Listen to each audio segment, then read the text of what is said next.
Welcome to the St. Regis Chicago. Designed by Jeannie Gang of Studio Gang Architects, this multi-use residential and hotel skyscraper, completed in 2020, cost $1 billion and measures at 1,198 feet tall. This makes it the tallest building in the world designed by a woman-led architectural firm, making it the third tallest building in all of Chicago and 12th tallest building in America. The beautiful blue of the exterior glass is designed to mirror the Chicago River it overlooks and the crystal-like blue of Lake Michigan it towers above. If you look closely, on the tallest tower, you'll see an entire floor stripped away with no windows to reduce wind load. This is because as the designers increased the height of the building to allow for more condos, they also stretched out the top floors to ensure larger condos on the tallest floors. However, in doing this, they did not take into account how tall and skinny the skyscraper already was, and needed to find a solution to keep the condos big enough for buyers, while ensuring these condos didn't sway from side to side throughout Chicago's windy days. The solution? A blow-through floor, which is what you see today, allowing those strong Chicago winds to blow right on by. The skyscraper became LEED certified for its environmental achievements, reducing landfill and maximizing green spaces.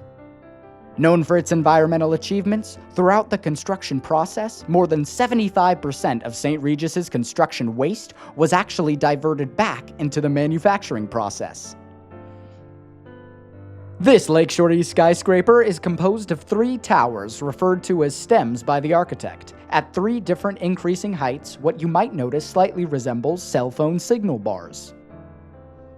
The St. Regis exterior glass is home to 6 different shades of blue to achieve its distinct color.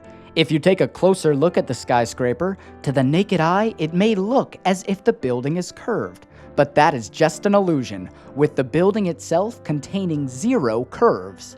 Studio Gang utilized a geometric figure known as a frustum, along with varying shades of blue glass, which together give us this curved illusion. A frustum is a geometric shape that results when a cone or pyramid is sliced parallel to its base, creating a section with 2 parallel faces. The St. Regis Chicago is a beauty to behold along the Chicago River and a standout wonder among Chicago's iconic skyline. This is certainly not Jeannie Gang's first rodeo in designing for our city. Her first Chicago skyscraper, being Aqua, built in 2010, is the second tallest building in the world designed by a woman, surpassing only herself with the St. Regis, originally known as Vista Towers, in 2020. Through monumental design, Jeannie Gang has cemented herself in Chicago's history and architecture for 2 of our most stunning, recognizable, and energy-efficient skyscrapers.